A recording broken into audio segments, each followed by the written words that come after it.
กับทักทายสบายดีมาพบก็2เช้าค่ำคือเก่าคือเดิมเด้อพี่น้องเพิ่มเติมมากินข้าวนำกันเด้อจ้าเด้อ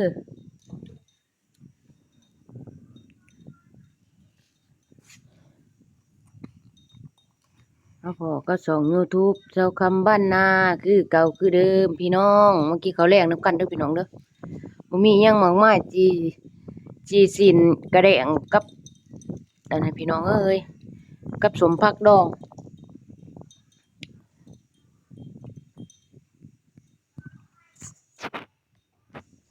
นี่บางกล่อง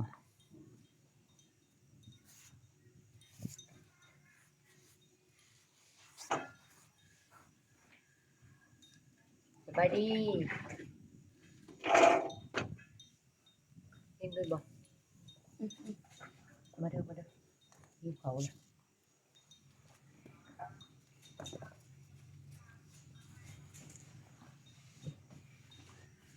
ลูกกูตายไปได้แล้วก็กินอยู่นานเลยคือเก่า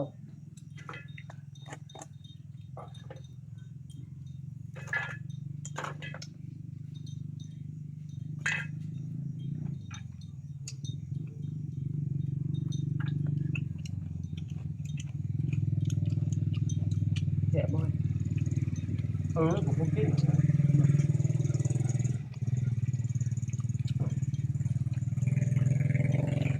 โอ้เจ้าสิบ่แซ่บตัวเราข้าว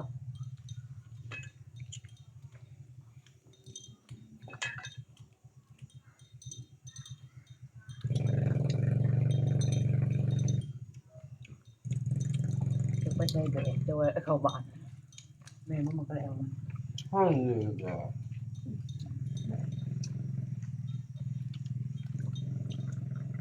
แต่นอน มันก็หลอดนะมันกินมันก็หลอด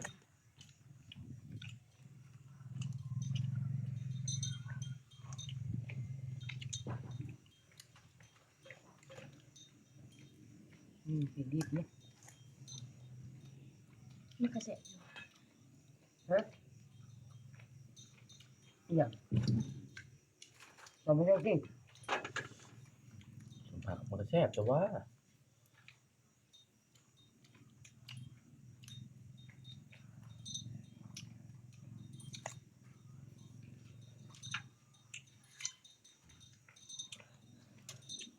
พอจะมาหนึ่งเขาเองบ่ได้รู้หนึ่งก่อน กำลังท่า เนี่ยกำลังกะมัน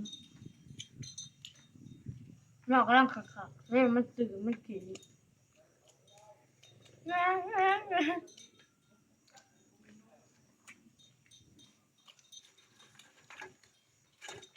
มันเอ็มพอมาถึงตัวหางก็ไม่ได้หนึ่งครับ มาปวดหัวเขาจะมันสวนเนาะจักเขาเย็นจังยังบ่วะ โอ้หนึ่งก็คง เขาเย็นนี้ได้ใช่ไหม ว่าจ้องโอ้ไปแล้วคอ เขาเรียนได้ดิ ลายมัน เบิดมันมัน อันนี้จะเว้นวันได้กินพอมาญาติคนนี้เขามาเก็บเขาผมบ่มาจ่อย กินเลย อยู่หน้าตอนนี้ แก่ง แล้ กุ๊ ว ก ก็จะมึงตัว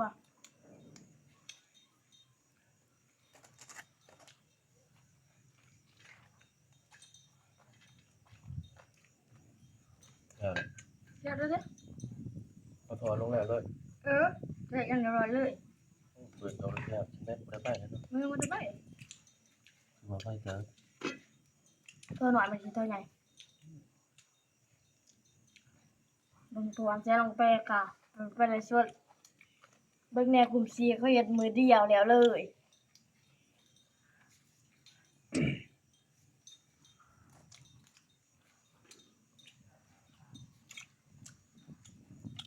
ไปจะเก็บเงินน้ำวางไปเรียนเก็บอยู่ปะ เฮ้ยเอาแต่งค่ะเอาเส้น ไป แต่ง เนี่ยแต่งคอนนะ โดยเก็บมาให้พวกเฮ็ดทาง เดี๋ยวปัจจัยพวกน้ำประชุมเป็นสีเส้นเข้ามา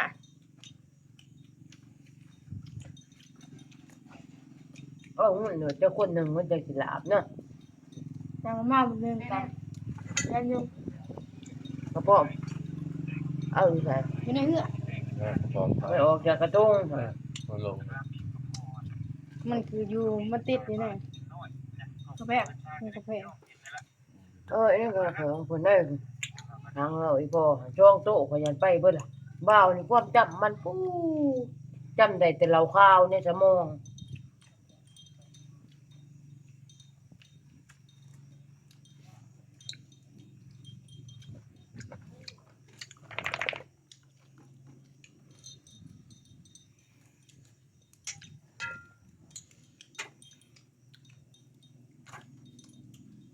เอาจะคำมัน จะก่อนสิ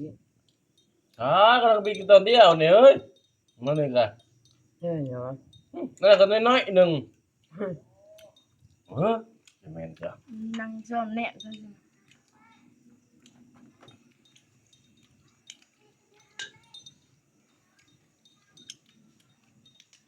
มันพูดจะต้นเนาะวะ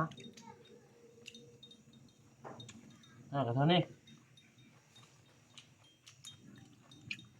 ทำนี้ ทำไมทำไมตัวนี้มือยา ยังปกติ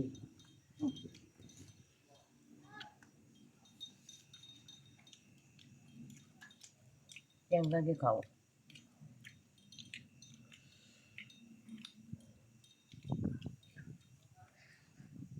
เริ่มไปลง YouTube เติมจะมีสวะเนื้อไร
มันใช่เหตุสร้างมัน มันจะอยู่กลุ่มเนาะ ขอหยุดมือหนึ่ง ฮะ ขอหยุดมือหนึ่ง เลย เรื่องงานเนาะจอบไม่เป็นยังจอบว่ามันเกิดจะมันอยู่ในท่า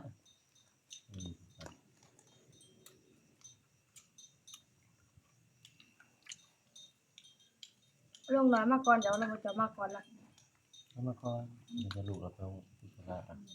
เท่าเลยไข่ ไปแซวจะดังออกค่ะ เราดังออก เดี๋ยวนั่งออกมันตาแก่ จักแล้ว เป็นเลจิดวงหมดจ้ะ ออกประยุทธ์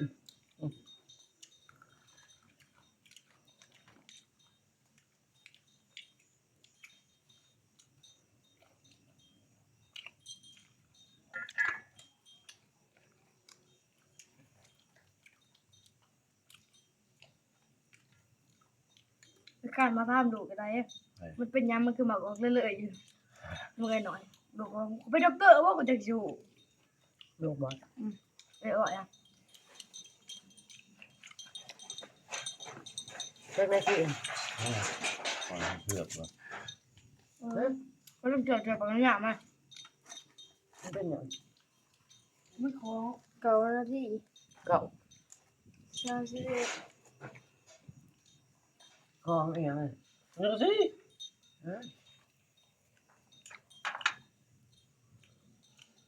เล็กเลยคนมาบิดเนี่ยบิดย่านี่เวทนี่10,000เดี๋ยวเราจะแข่งกัน แช่ไป ไอ้ห้อยเลย ห้อยเดี๋ยวเงิน17,000 ไว้ลูก โลเช้า เนี่ยพักค่ายดิ บอลโลครับ เออ ความจริงก็บักแข็งๆมัน